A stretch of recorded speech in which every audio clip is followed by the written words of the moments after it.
back in the day, the cotton was more superior quality because the yarn was actually more superior and they were built to last. We find garments that have already stood the test of time. The structure is still in excellent condition, but the parts that are damaged are basically replaced by us. And then we add that grandma's touch to those pieces and then send them out. All these go into restoration. Let me just take out a piece. Maybe I can show you. Oh my gosh. We're going to begin to act, beginning today, to do whatever needs to be done. Let's get on with the job.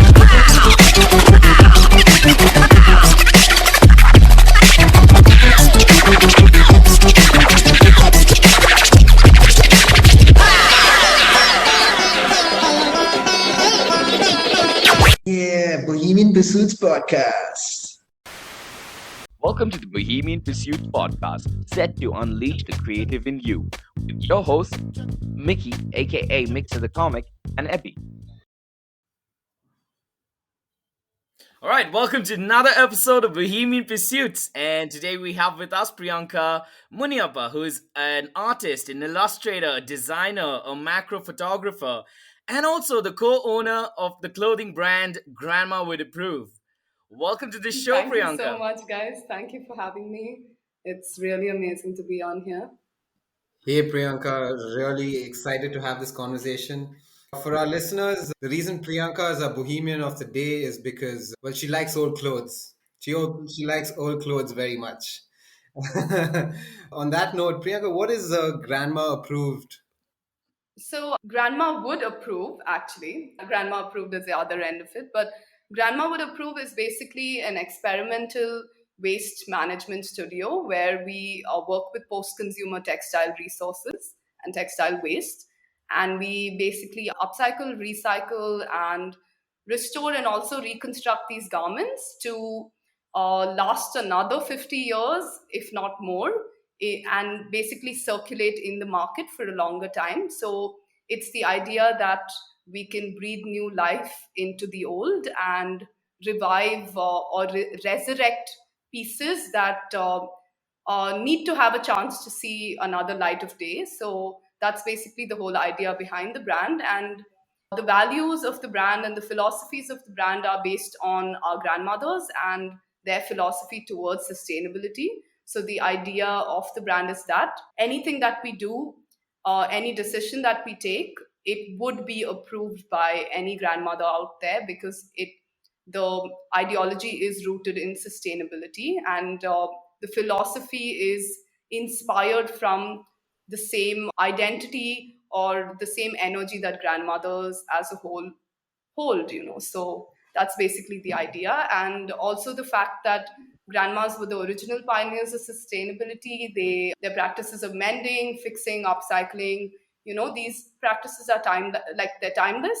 And because they are timeless, it's our responsibility as the future generation, as the generation of now, to kind of do something about it and to keep that memory of our grandmothers, keep the ideology, keep the philosophy going and keeping it alive. Right. It's a bit of a weird angle, to be honest, because most clothing companies, most fashion is just targeted towards new and trendy, and this is what's in for the season. What I mean, like, you always have to be at the edge of the curve, and like, why did you choose this angle?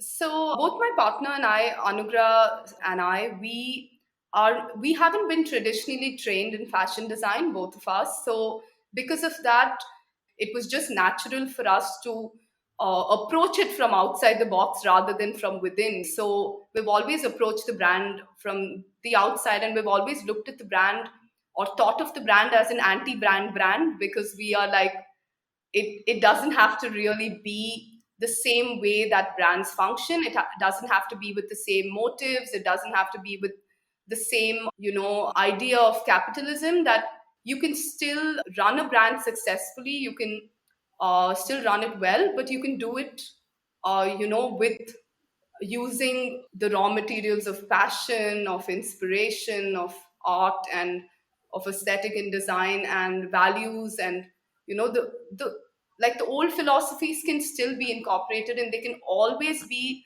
the classic always comes back. And it's the idea that even fashion is a very cyclic thing, even seasons come back as cycles. So even ideas can come back as cycles. And I think we were kind of at that point in the cycle where we felt like this idea of our grandmothers and the values that they hold, we could be the ones that would bring it back into the market and bring it back into the system. So we kind of approached it from that angle. Brilliant, dude. Like, so you would say you use a lot of Yeah, old clothes, right? only old clothes. So only old clothes. My grandma still does this for me. My grandma makes a little muffler or a sweater for my nieces. When I was a kid, I always thought, oh no, you need to have like something new. You need to have like the latest T-shirt. As I grew older, I realized I Yeah, stopped buying clothes. I've started buying clothes probably. I think I buy clothes once a year, and I think I buy about three colors, maybe yeah, white, black, and blue. I have no sense of fashion whatsoever. But yeah, I mean, like, so when we were growing up, I would see a lot of, women would wear a lot of high waist jeans, bell yeah. bottoms, and stuff. I saw that back again in action right now, and it's not uncool anymore. It's really cool to wear older stuff. People Yeah. going for that retro look. So, are you one of those people that Yeah, I'm promote that? definitely one of those people because I haven't actually bought any fast fashion in over 10 years now. And I have only thrifted and bought vintage garments.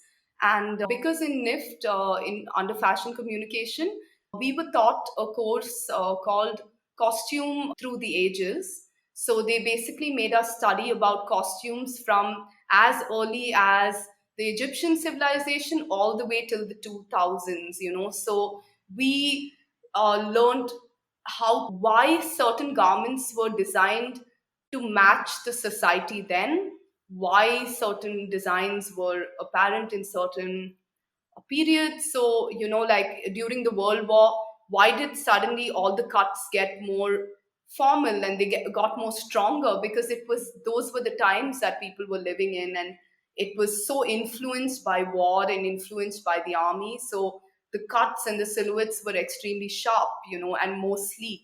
But then as you started moving into the 70s, they started getting looser, they started getting more flowy. So it's about how the culture, the movements around us, and the things that are happening, our environment is constantly shaping even people subconsciously or consciously to dress a certain way. Even dungarees came into being only because women had to leave their homes and start working in factories because their husbands had gone off to war.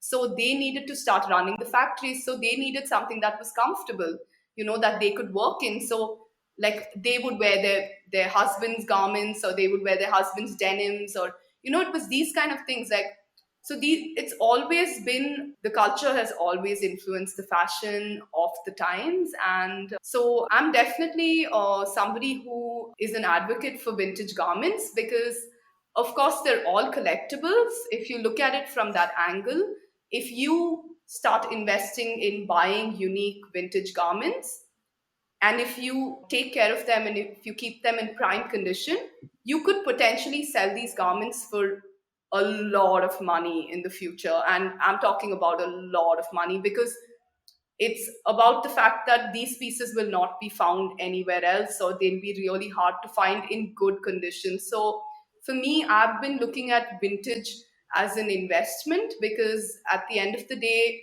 I am in the fashion scene now. With Grandma Would Approve, we are creating a lot of vintage restored collectible pieces. So my own personal closet, I at least have 100 vintage jackets that I have collected over 10 years now. And all of these pieces are unique. You cannot find them anywhere. And I will eventually sell these pieces as grandma's personal closet pieces later on in the future. And that's kind of a plan that I have for myself as well, to, sell these pieces and then cash out and basically travel or do something else with it, So it's that idea that old is really gold, and it's just an untapped resource that we're so how do you say, we're so engaged with always looking forward that we forget to carry our past with us. So for me, it's very important that I constantly, like, time is very, like, time really doesn't exist, right? So the past, present, and future exists right now.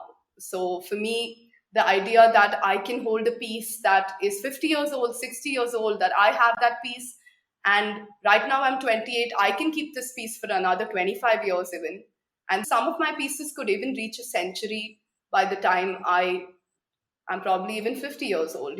So it's this kind of a thing that the people that know, and the people that don't know are unfortunately missing out. So it's just a matter of what interests you, it's a matter of what calls you towards it. And vintage has always been, it's because I was studying about it in college, and I was finding it, and I was finding it with my vendors, or I was finding it in shops. It was an amazing learning experience for me, because what I'm studying about, I'm also finding a similar kind of piece. And what started happening was I was able to identify vintage just by learning about it in college. And that was really beautiful, because I'd go somewhere in 500 garments, I'd be able to find a couple of vintage pieces. And for me, that would feel amazing, because I would spend like half a day with my vendors just looking at all the pieces they have, to find one or two pieces that are just like, wow, please take my money right now, bro. I want this piece. So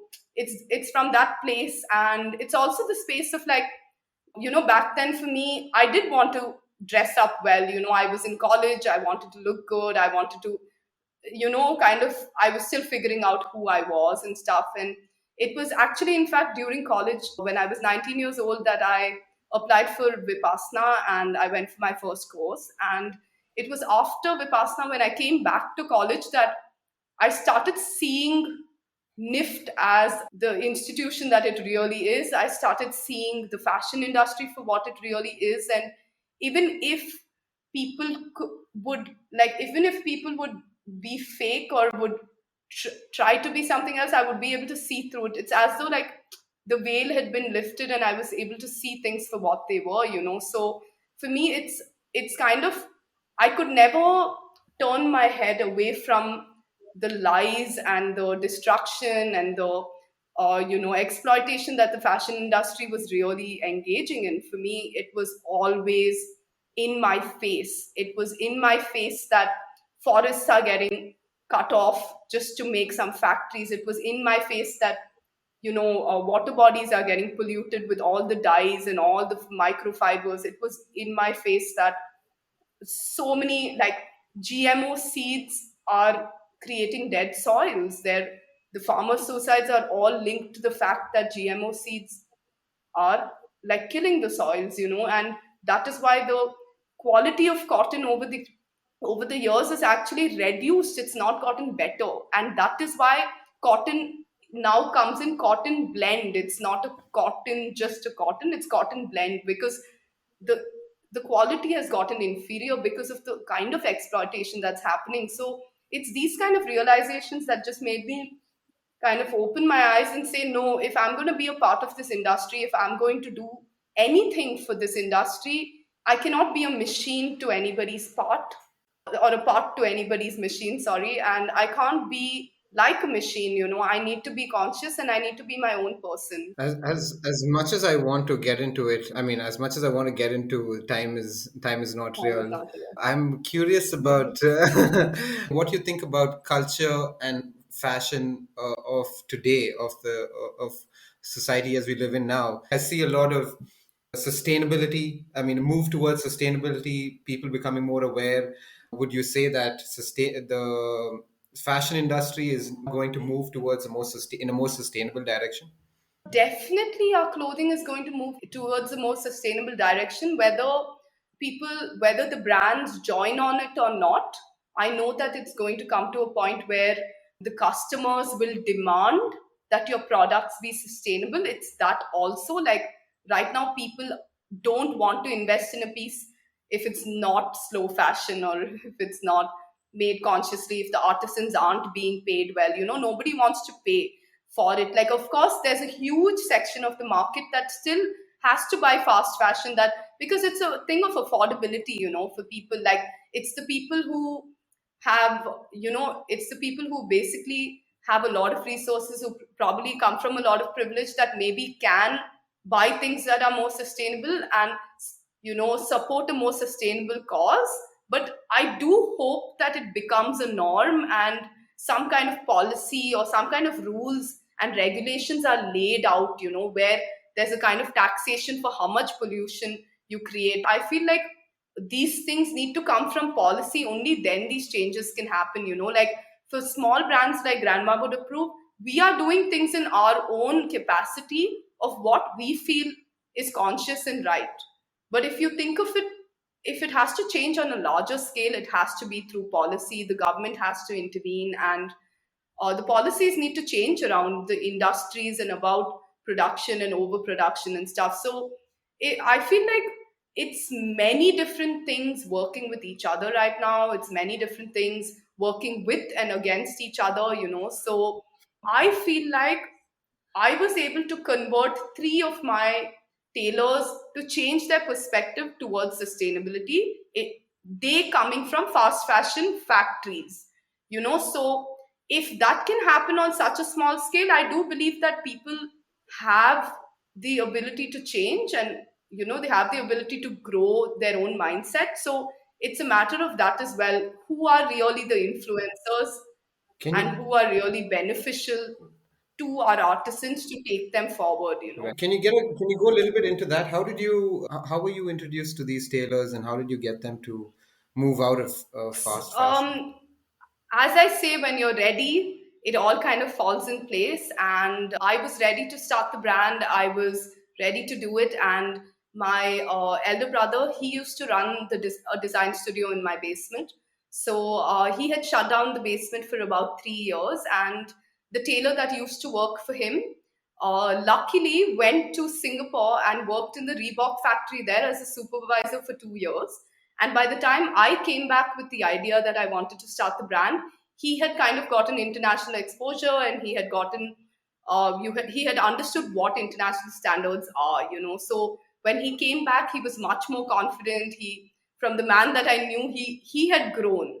And when we met at that moment, he was wearing a shirt that he had reconstructed with scraps that he had found around the factory. So he had made a shirt and he was wearing that shirt.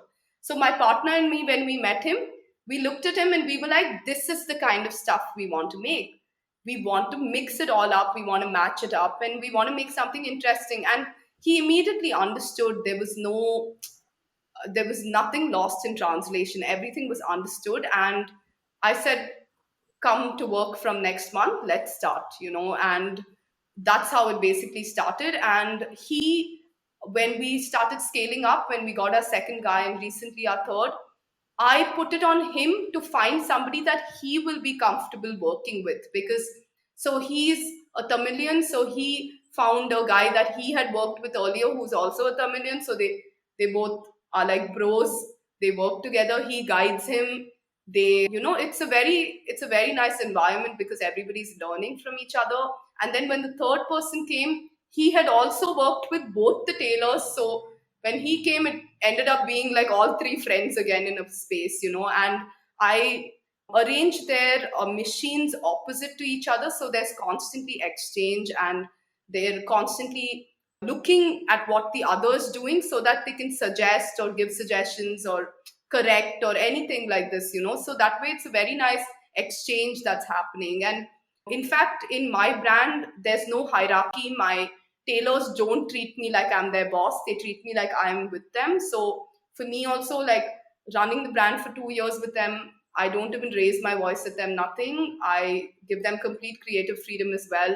I respect their design choices, their color combinations, their aesthetics as well. I just tell them if something's working or not, but I never put them down. I never put pressure on them. I let them create from the same kind of space that I create, that same ease and that same, it's just, you have to be comfortable. You have to be calm when you're creating. You can't create when you're like in a hurry, and so that's the kind of space I give them as well. Awesome. So where do you get your So material from? I have, as I told you, I can never reveal my vendors because that's you lose the point of the whole search for garments and the whole treasure hunt to find them. But there are a lot of people out there that are selling or have warehouses and stuff of old clothes, and you can basically go find these guys. They're all over the place. You just have to ask. You have to find them. I have had my vendors for about 10 years now, so I've created a very good connection with them, and they basically take me to their warehouses. I ask them to take me to the back of their warehouse where they themselves have not entered that room for 10 years, 20 years, like that. And I go to the back and we start removing the oldest sacks of clothes there. And then I start going through the sacks of clothes and seeing what is salvageable, what can be reused, what can be cut, what can be restored. So it's a process. It's like sometimes it's a whole week's process. I have to make my way to the other end of town, go sit at their warehouses, sit with all the microfibers and everything, and just go through garments. So it's a big process, and especially in India, there are a lot of vendors like that who have old, like, who have warehouses where they themselves, they want to get rid of this stock. It's like the oldest of the oldest stock, but there are no takers. So there are people like me that come and basically literally demand that please take out your oldest stuff and show me. So that's how I basically do my process. And it's all communication. You have to go out there, you have to go to the ground and meet people. You can't, like, as remote as we like the world to be, as digital as we like it to be, there are people out there that have lives on the road, and you have to just find them and you have to, like, search for them. And the thing is, the fashion industry in 2015, the estimate that the fashion industry created 100 billion garments were created in 2015. Yes, that is only 2015, and now we're at 2021. So you can imagine how many hundreds of billions of garments are already on the planet. And now this is the fast fashion garments. But what about all the old garments? They must be, like, millions of these old garments sitting around in places. It's just a matter of, like, going out there and finding them and treasure hunting. So what intrigues me is that a lot of people throw away old clothes. Like you'd wear them for a couple of months and then you throw them out. I mean, obviously because of the wear and tear, because the fiber is really weak. It's starting to rip. So like, how does that play into your designing? How do you make it new? How is it good in comparison to something new, recently So, stitched, as I was telling you, made? the fast fashion brands these days, all the materials are basically blends. They're either poly blends or they're cotton blends, and they're different kinds of blends. But back in the day, the cotton was more superior quality because the yarn was actually more superior and they were built to last. So, our whole thing is that we find garments that have already stood the test of time. So if I find a jacket that has already survived for 40 years, now let me add a new collar, let me add new inner lining, let me add new elastic, new zip, new buttons. The structure is still in excellent condition. There's nothing wrong with it. But the parts that are damaged are basically replaced by us. And then we add more panels and stuff on top of it to kind of make it that one of a kind piece that, it's an art piece. So we add that grandma's touch to those pieces and then send them out. So that's the whole idea, that if because we know this to be true, that over the, like, ever since the green revolution took over the world, the green revolution has basically been depleting the earth, it's been depleting the soils, and it's basically been sucking up all the nutrition and water from the earth. It's like, it's really bad, basically, the green revolution, what it brought to India, to Africa, to other places as well. And so I know for a fact that over the last 20 years, whatever has been produced in India has been more synthetic, it's more synthetic focused, and it's very, very depleting to the environment. And it's also one of the major Yeah. causes for our farmer suicides and stuff as well because of this. So by using products that have stood the test of time, instead of letting these products rot somewhere in the back of a warehouse or rot in a landfill or enter the water bodies or go somewhere else. Because I don't know if you guys know this, but when a garment decomposes or tries to decompose in a landfill, it actually releases greenhouse gases.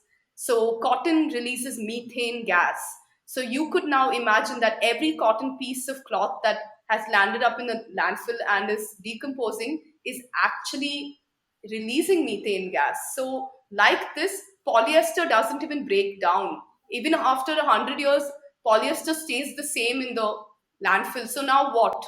What are we doing with this? So, it's kind of these very important questions that we need to ask ourselves about, are we going to take accountability for the pieces that already exist on earth, and is there really a need to make more when we've already overproduced, and I had this when I gave my pitch at the Circular Design Challenge. I said that the hundreds of billions of garments produced by the fast fashion industry are enough to clothe 7 planets like Earth if each person owned 14 pieces of clothes. So we're talking about there's already an overproduction of garments on the planet currently. And we don't need to be producing anymore. We only So need we to have use Shit, what when you say it like we have more that. clothes than food. Yeah, they're more clothes than food, exactly, and the planet is choking in fabric. Crazy. Microfibers are a big issue. Like microfibers are microplastics. They enter into the water systems. And the They're fish eat them, everywhere. and They are everywhere. And in yeah, fact, when yeah, I yeah. shoot macro One of the problems. photography, I actually find microfibers even sitting on insects. I have so many photographs of microfibers on the insects, and I'll just be looking at it and be like, man, Oh, even here, so it's a lot and it's bad right now. And these garments that fast fashion produces are not made to last. They are just made to just sell. So that's where you need to understand the difference. Yeah, I've seen that. yeah. One of the problems that I see is that these garments are cheap. Is there like a free market solution to it being reasonable? I mean, sustainability becoming the way forward. Let's say now we have a whole bunch of artisans. Like India is famous for its handicrafts. India is famous for the artisans that we have here, who are who have been here for generations. Their families have been doing this for generations. But if we aren't going to empower these people and teach them how to evolve with the changing times, we're leaving people behind in the in that path towards wanting to create more. So I feel like it's extremely important that we don't forget the people that are here, that have been doing this for a long time, and we kind of take them also towards the future. And that's why I'm saying, like, empowerment is really really important.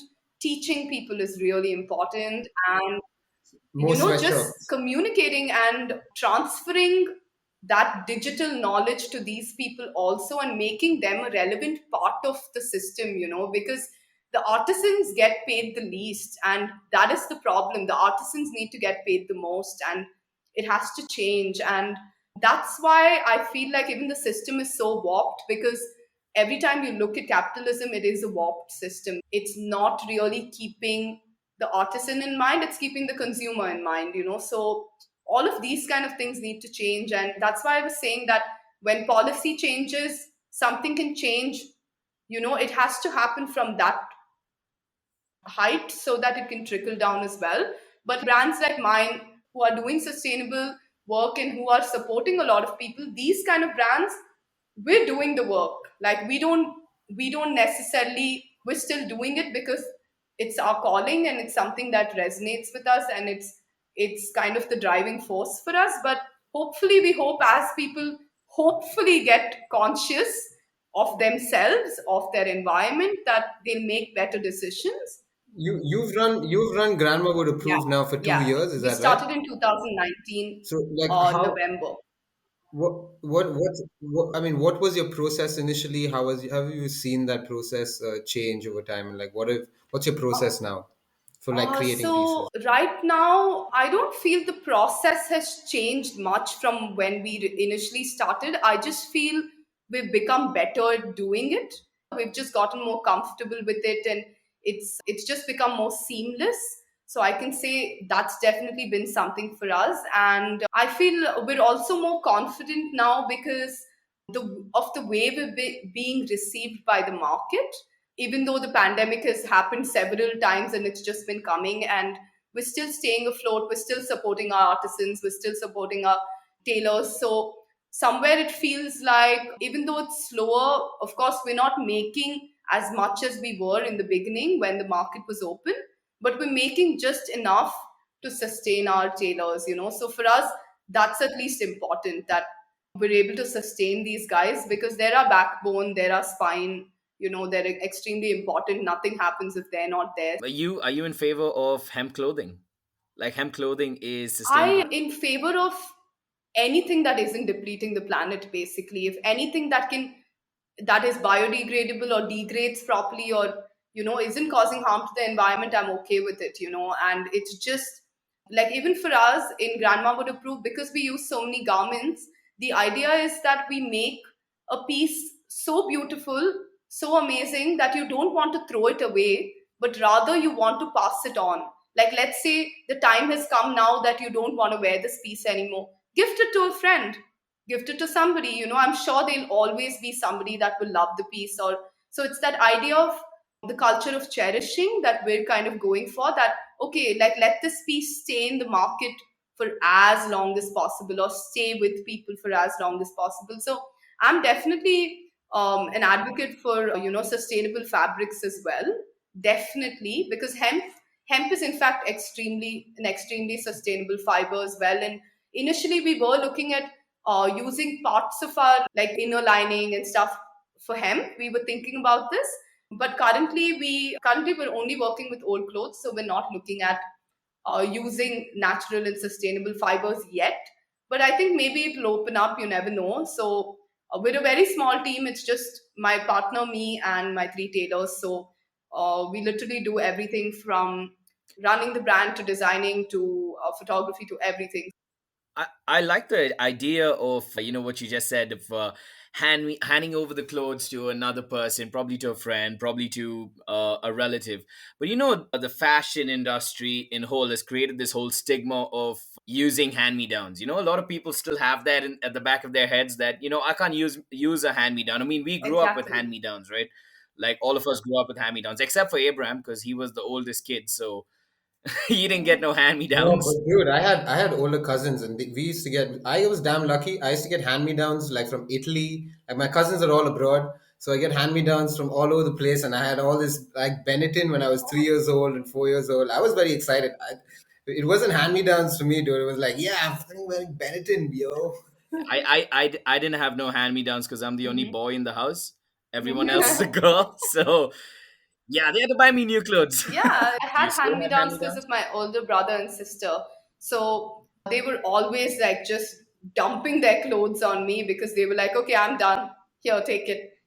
Did you try to recycle those? So we have a lot of like relatives and stuff who, like, my mom would always say, you want to give some stuff, just put it in a box, let's give it. Even at home, we've never thrown something away. We've always given it, like, donated to someone in need, or something like that. So that's always been there. It's always gone to somebody. Like, we, from my dad's village, we ask somebody to come by and we send a bunch of clothes. Like, my mom will say, okay, send some of your old salwars, this, that, maybe there'll be some girls there that can't afford it, and that they would like to have something that's beautiful and nice. It was always encouraged that if you've grown out of it, like, give it to us, we'll give it to someone. So I just feel like the hand me down culture, I feel it's there for everybody.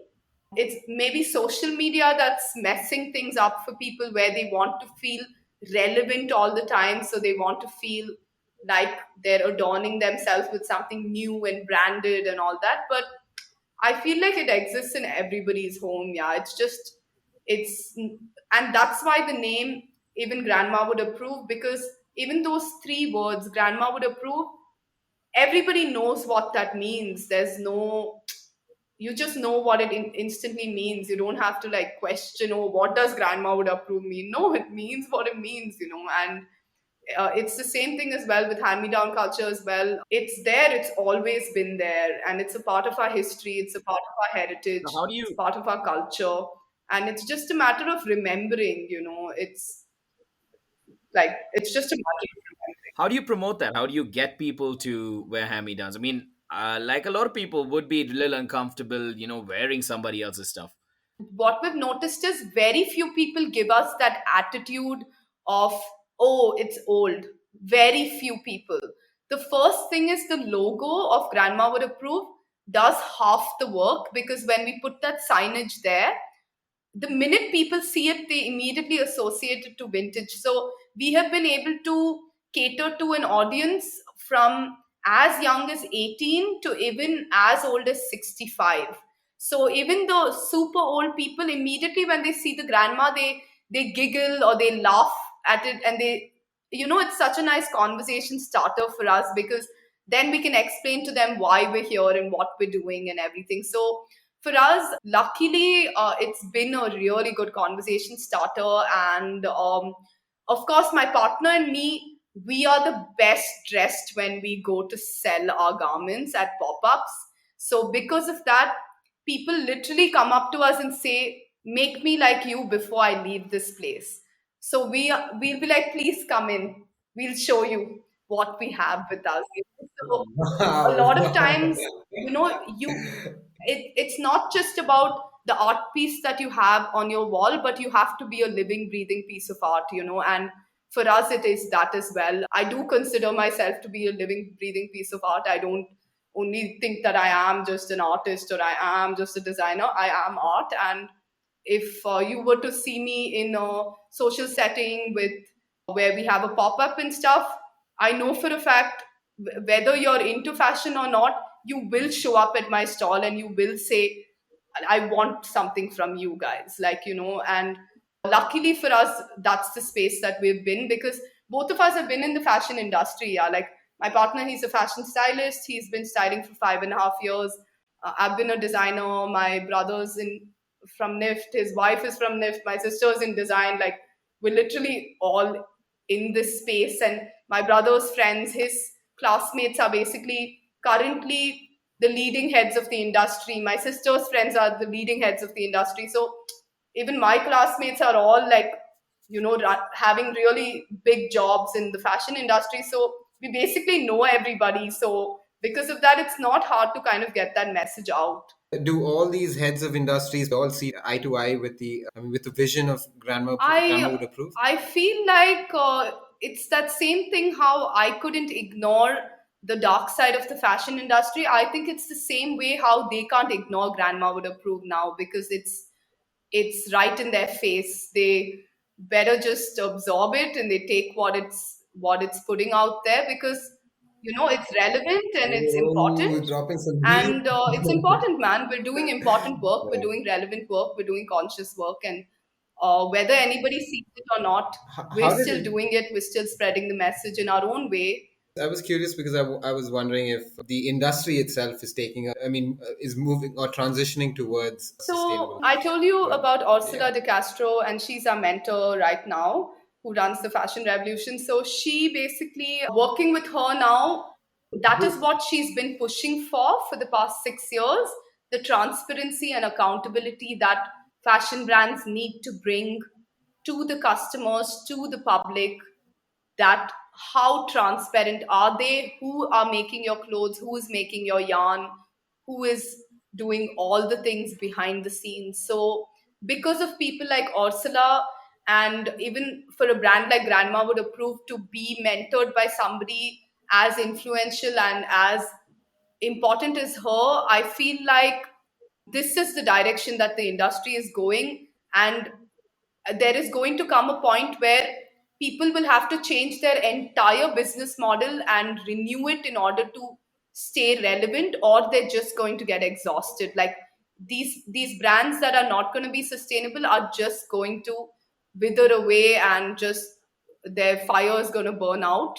And if you want to still, like, if you still want to stay relevant, if you want to stay, you know cool and if you want to stay in the accepted space of what fashion is, then we better buckle up and start being more sustainable. Like that's my stand on it. That if you Right, don't right. do it, bro, we're gonna continue to do it and we're just gonna leave you behind. So that's kind of the space as well. And today I've been noticing actually a lot of brands, like a lot of customers ask brands like, are you sustainable? What of your practices are sustainable? Where is your transparency? So these kind of questions are making brands realize, oh damn, if I don't become sustainable, if I don't make these decisions, I'm basically screwed. The market will just like, it'll just eat me up, spit me in Mhm. one corner and just move.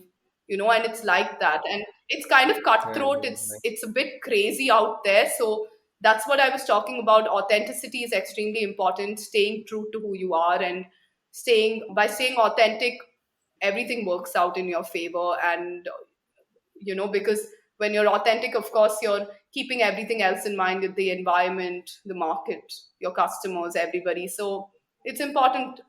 So you're an artist as well, right? Like I saw a couple of things of you on Yes. Instagram.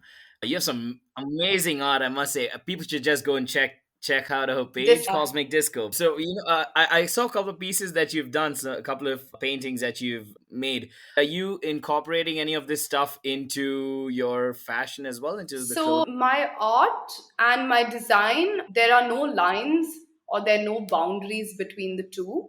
I feel that both of them exist in the same space. And so because of that, and even the space that I'm creating everything in my house. I'm creating my designs in my basement, I'm creating the art in my room. So at this point of time, I don't feel like I need to separate myself from the art or have the art separated from me. And it's the same for my brand as well. Like, I don't really need to separate the design from myself because it is an extension of me. It's kind of a culmination of everything that I've gone through till now. Like, my experiences are definitely my designs. And you can, like, if you see my Cosmic Disco art page and my photography page, you'll see how it ties in with the brand. You can't really separate the two as well. There's a lot of insect photography on Yeah. your page too. What's the obsession with insects? Well, insects are like mycelium and like fungi. They are also such an important part of the What do you environment, mean? and I feel like just because we as human beings with our inflated identities and egos can't bring ourselves down to appreciating a small little living organism that is doing way more important and meaningful work than we will ever do as a freaking, you know, whatever, as Homo sapiens or Just something. Like, Average, for me, as a I Homo have sapiens. deep and immense respect for insects because we, as humans, we don't understand the smaller the smaller forces at play that are actually keeping this planet together. And for me, basically, insects remind me of the smaller things. They slow me down to the important things, they slow me down to the relevant things, and they are always showing me how much more subtle and how much more kind and how much more compassionate I can be towards my environment. So it's, for me, like, insects are teaching me way more than I can ever give them. And so it's the same thing. Like, if somebody out there wants to go pet a dog, I'm that girl who wants to go pet a mantis. There's not really much difference in the two, but it's the same kind of thing.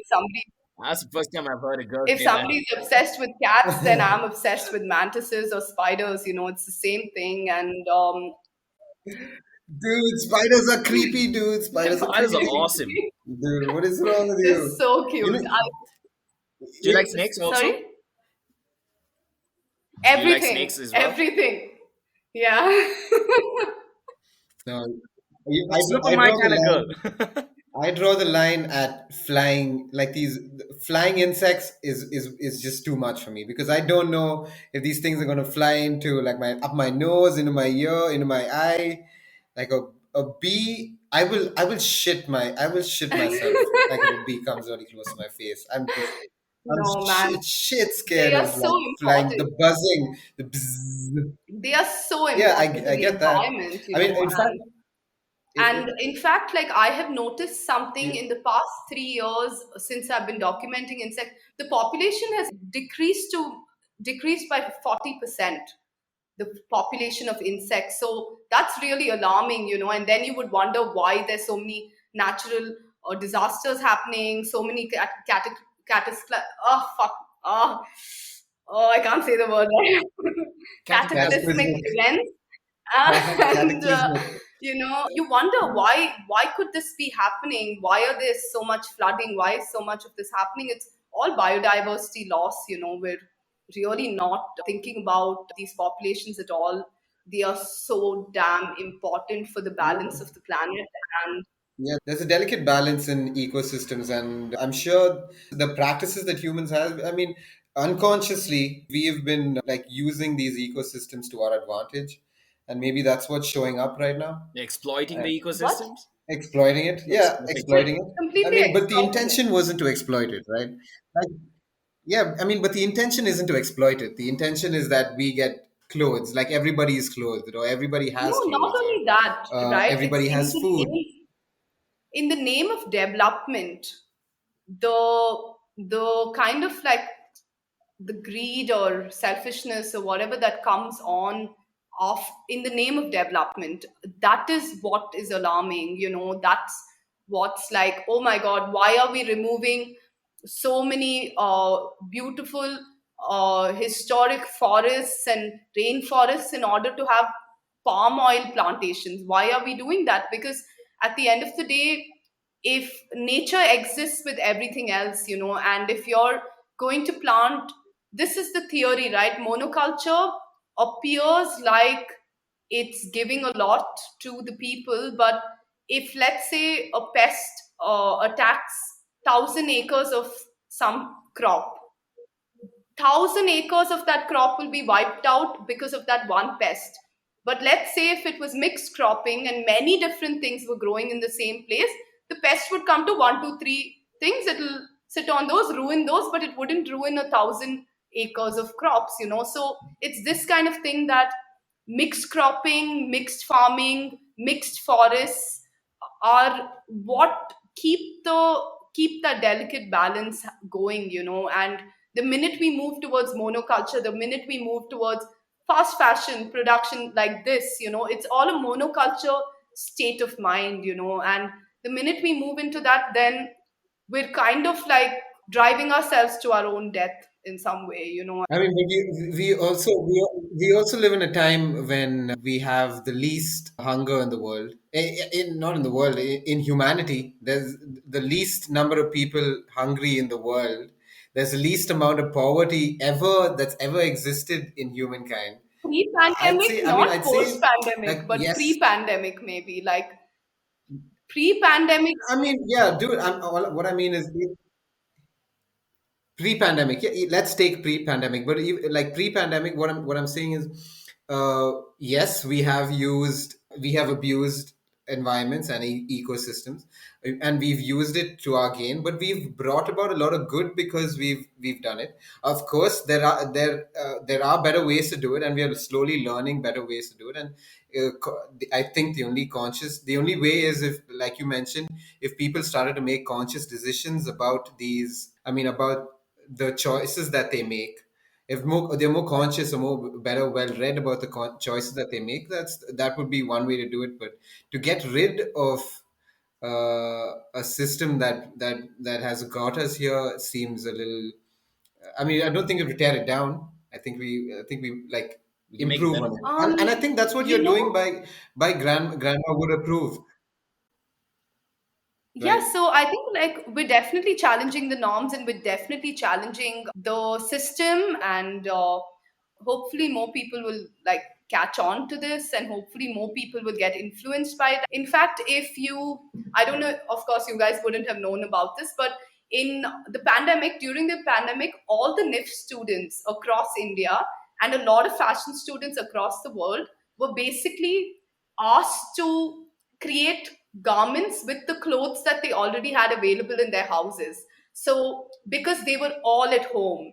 So, if now the students are going to start slowly thinking about the usage of the garments that are available with them and what that means, it could slowly mean that these people are also, when they come out into the market, are going to want to do something on the lines of upcycling or reconstruction. As a small brand, I don't expect the industry to dismantle overnight. It's not about that, because a completely new system needs to be put in place. But what I feel like is that if I could do it with three tailors, I could do it with 100 tailors. I could do it with 1,000 tailors. You just need to sit them down and explain to them about why this is good for the environment, about why this is the next step of the growth that the industry can take. And these people are not stupid, they're very smart and they're very skilled. It's just a matter of sitting down with them and having that dialogue that, hey, you know what do you think about using old clothes? And you will hear answers from them that even probably a person that went to some college abroad also hasn't won't give.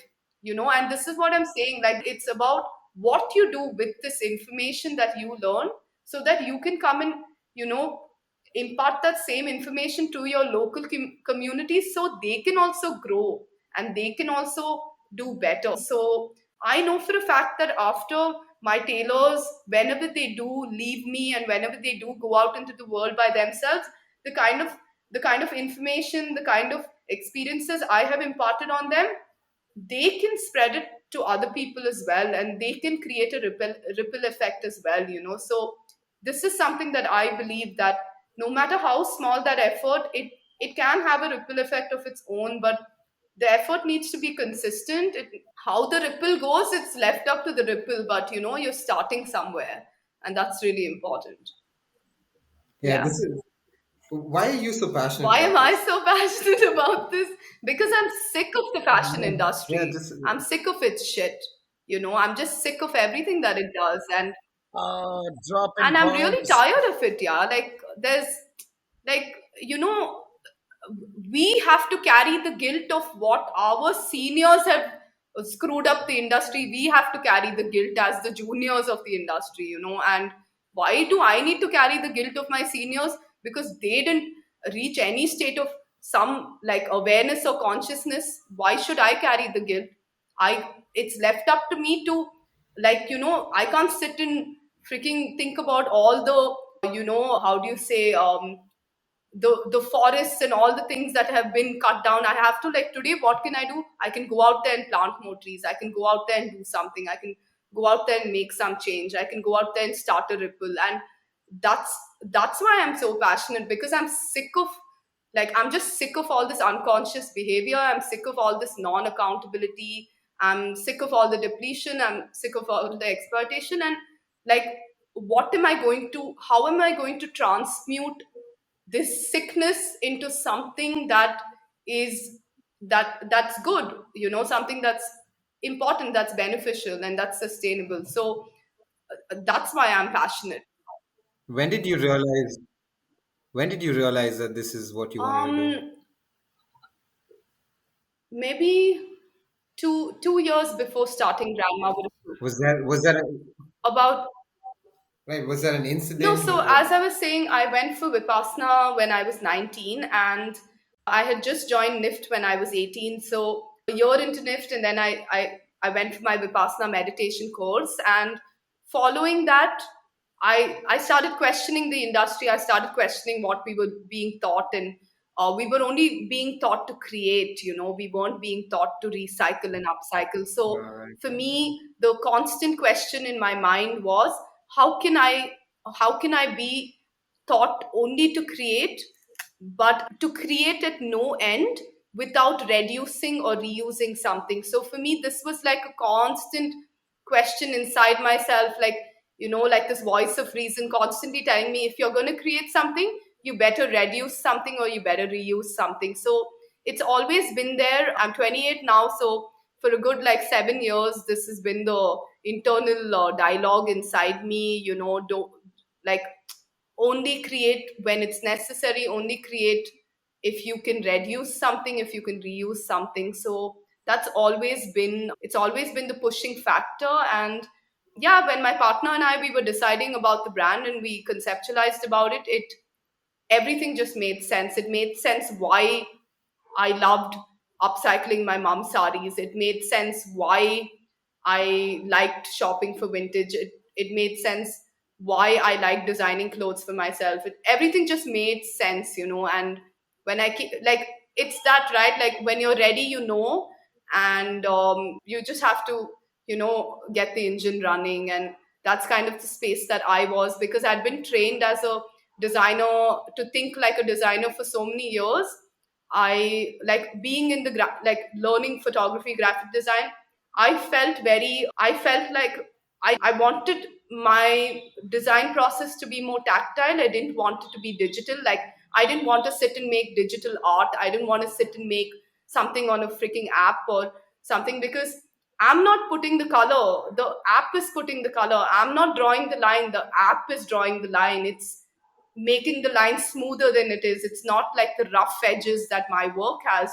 So for me, I started feeling more Yeah. disconnected from, digital work, because I was like, what is this? Yeah, I'm not doing this. Like, it's not me. The computer is doing it. It's making it convenient for me. So I started having a kind of disconnect with my work. And that's when I said, okay, I want to move to paper more. I want to move to painting, and I want to do more tactile things. So even when I work with fabric, it's a very tactile thing. I'm holding it in my hand, I'm touching it, I'm working with it, I'm seeing what works with what. And even in when we're creating garments, also we have to see the weight of one garment, whether the other one can support it. So it's such a, like, there's so much tactile touch to it, and it just brings you back, and makes you more aware. So, as a kid, were you always inclined toward fashion or Yeah, art? You talk a lot about always. colors. Even your art, it has a lot of blends of colors, and it's very soothing to the eye. So it's pleasing. It's you can't definitely as an artist you can't recreate something that you've Yeah. created once, right? That's just replicating. But as a kid, was this a practice So at every day? home, my dad has this little Tweety bird that I've drawn from my LKG that he has framed and kept since then. And basically, for this Tweety bird, I've colored the Tweety bird in like freaking 20 colors. Basically, there's no yellow in this bird, it's every other color but yellow. So I think, and my mom was an artist. She used to do a lot of art. Now she doesn't, but she does gardening and stuff. And my brother has always been an amazing artist. My sister's an amazing artist. So I've always been influenced by it. I've always been influenced by design, by art. And so it's like, that's what everything has been preparing me for this in its own way. Yeah, Mhm. everything has been preparing me for it from the time I was a kid. Like, in my second grade, I realized that I was dyslexic. I knew I was dyslexic in my second grade. I knew that I had I had like a learning impairment. I couldn't mug up, I couldn't remember things, and I used to really struggle. But when it came to a pencil, if I'd hold a pencil, I would feel so comfortable. My lines would be so nice. But the minute I would have to write something, just it would be all over the place, and I'd miss all the alphabets, I'd miss the spellings, it would just be all over the place. But when I would draw, I would be in my most comfortable space. And in fact, like, something very amazing happened when I went back to my old school for the reunion. One of my teachers, when I told her that I had this brand, she apologized to me and said, I'm so sorry that we couldn't give you the education that actually brought out your artist nature and your artistry, because in school we were suppressing every child's creativity by bombarding them with so many subjects and so much information. She was like, consistent. I'm really glad that you broke out of that and you continue to always stay in the art space, in the creative space. Because, and she's like, I'm glad that even though the school system tried to break you, it couldn't. And that you constantly stayed on that path, And she was so happy to hear that I was doing something in That's design. the biggest It win. was really amazing. And that's when I realized, man, kids are being suppressed like crazy when it comes to their art. Yeah, they always promote spelling bees or math competitions. I remember as a kid when I was in the third grade, we had an art competition, but then after that, it just started to die off. There wasn't that much, where a kid could go and probably just draw whatever he wanted to draw, whatever she Exactly. wanted to draw. It started to decline. Yeah. I mean, nobody really promoted art, and that's why we started Bohemian Pursuits, because we want to promote that art. We want to get people's creative sides out. We want stories like exactly like yours. Yeah, and it's really important work that you guys are doing as Yeah. well, because I actually feel that, artists are those people that chose not to leave their inner child behind, and we, however damaged we are as people, we still have managed to keep that small little aspect or element of ours, like, still alive, that aspect of just having wonder and having imagination and inculcating that creativity and, that wonder for the planet. Yeah, Freedom. and freedom as well. So I really feel that as well. Like, even the dialogues that you guys are bringing forward and, doing podcasts with important people that are doing important work, relevant work. There's so much exchange from things like this, and there's so much to learn. And, we're all merely facets of each other. And, there's so much to learn from that. So, yeah, it's just really amazing. Yeah, I mean, Yeah, for so because sure. I mean, you spoke about sustainable farming and stuff, and we had a podcast just a few weeks ago with a guy called Coach Yeah, I know Parker. him. He's a friend, actually. Spoke He's a beautifully about, friend. yeah. Yeah, Oh, yeah. brilliant! Small I world. just, I just, Yeah, he does a lot of sustainable yeah, I farming and just went stuff. and spent a month in his farm. In fact, with my sister, and we stayed at Varanasi Farms, and it was really amazing. And I had a really good time. In fact, there I was sitting and drawing a lot, like, because I was there for a whole month, and I have a whole bunch of illustrations that I've done. I haven't put them up yet, but they're there. They're a lot. They're about like 40 pieces. So, yeah. They're doing exciting stuff at Varanasi Organic Farms. Yeah, it's pretty cool. It's like, I mean, the first time I heard of it, I thought it was like moving backwards as far as society is concerned, right? But it's connecting you back, taking you back to your roots. It's taking you back to nature. It was a very alternative way of living, and yeah, I mean, I've never been there, but I've heard really good things, and it It's a would be exciting very, to very, like very actually go and beautiful spend some time there place. too. And they're doing amazing work. The fact that they've kept the entire place organic is just, it's Right. brilliant on their part. And it's just a beautiful place. It's of course run by their family, so it has that homely vibe to Mm-hmm. it, and it's really just an amazing place. And yeah, of course, because of the pandemic, my sister and I, we just wanted to get away for a little bit. So he's a very good friend of ours. So we just asked him if we could come over, and we went and stayed there for about a month. And I luckily got to stay in the tree house.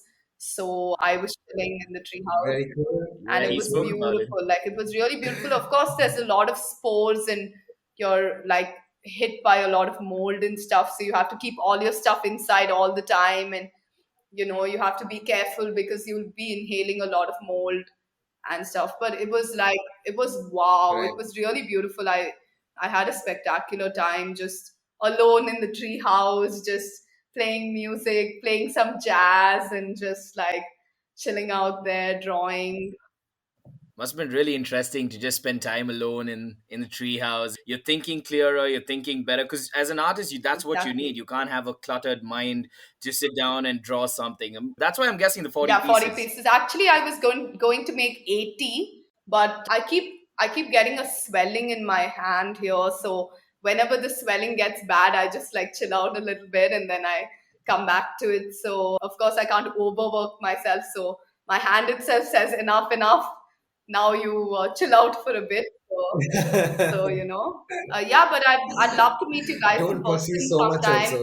also. I'd love to meet you in person if you'd like. If you'd like to come over to the studio, you're most welcome. It's in HSR layout, and I can show you some of my Sound. art. And yeah, we can have a chill day if you'd like that.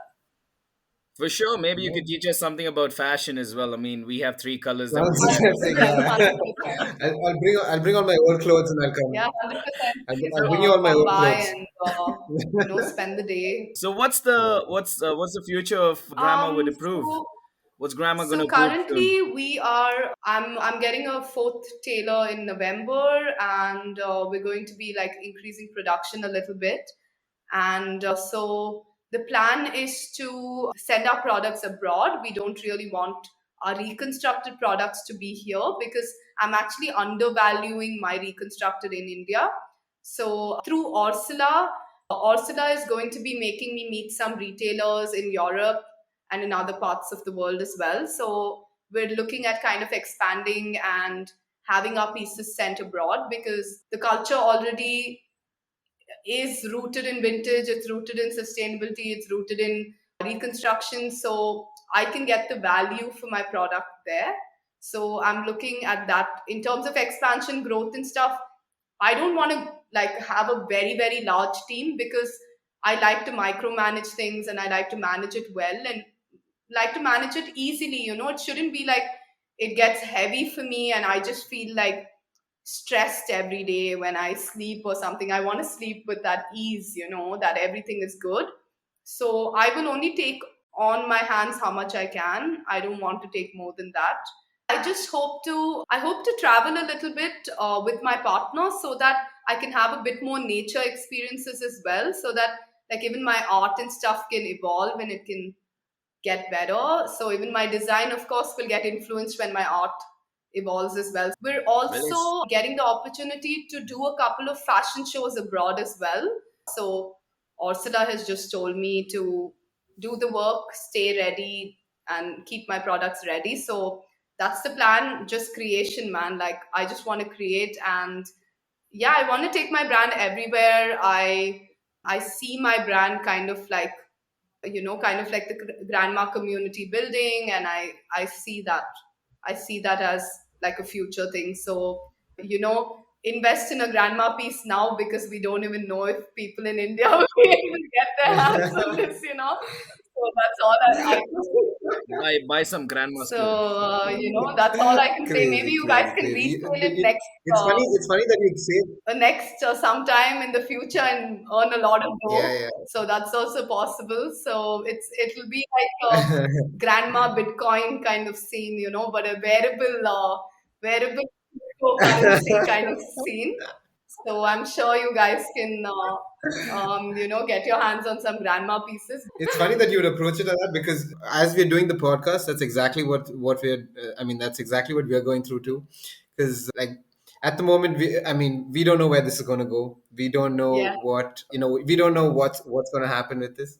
We are just interested in having conversations like this and talking to creative people like you that are just doing there's such cool shit happening all over the place, and it's so nice to know about it and to like for you to give us time to tell us about what you're doing, and it's just amazing. We're just creating episodes at the moment.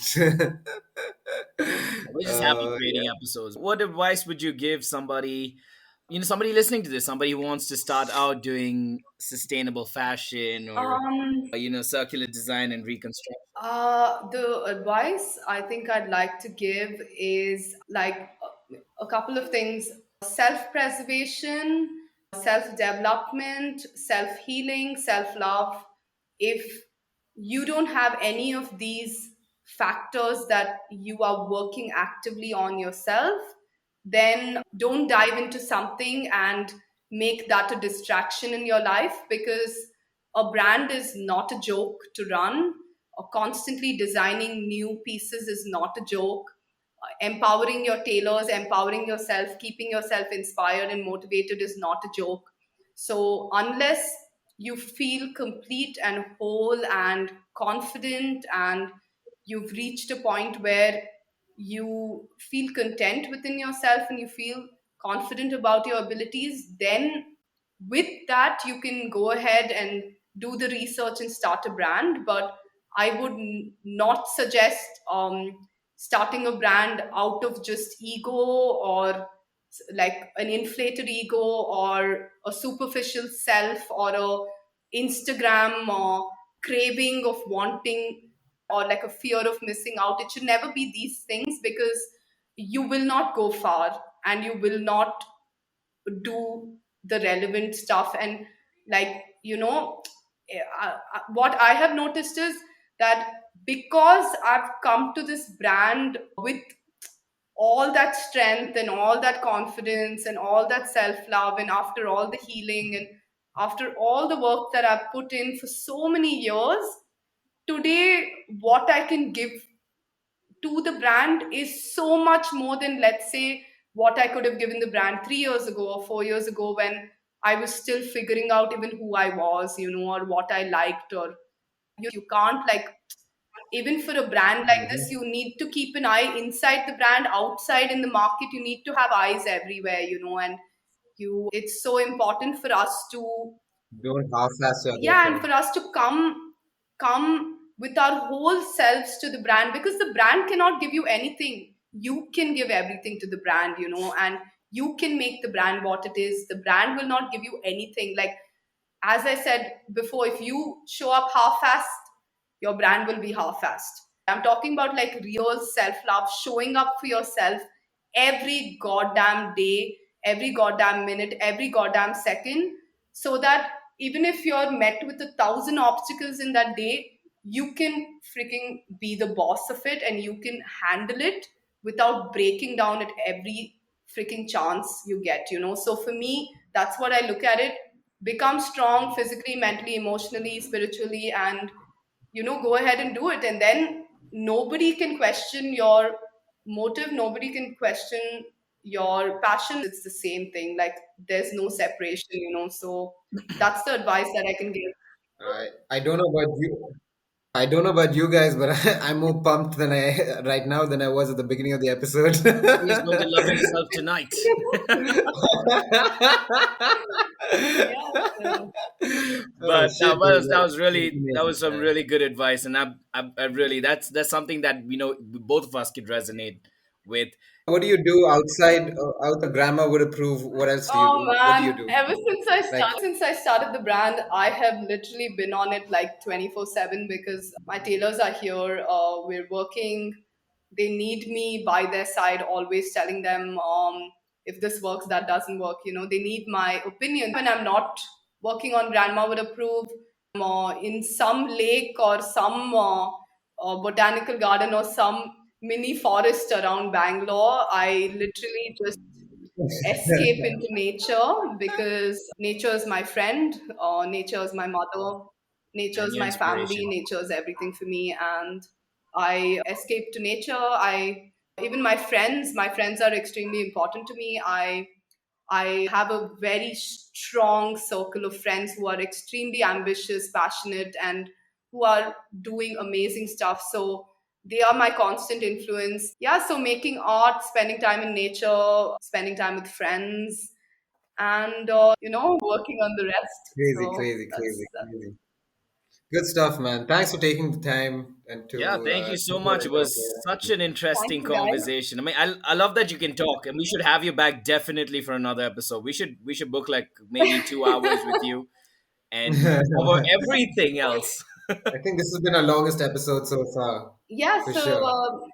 But thank you no so much, problem. Priyanka. Thank you guys. It was really amazing. We'll be in touch. You can always drop into the studio. You're more than welcome. Where can people hit you up? Where can someone outside trying to get in touch with So Grandma Would usually Approve? Where can they look you up? Do you have we just any? make them email us, because it's just easier, you know. For our listeners, you can hit up Grandma Would Approve on Instagram. You can reach out to us and we can connect you to Priyanka herself, or you can find her on her personal account, Cosmic. Disco. Yeah, Bohemian Pursuits Podcast. So tune in, listen to us wherever you get your podcasts. Spotify, Google Podcasts, Apple Podcasts. You can catch us there. See y'all. Cheers.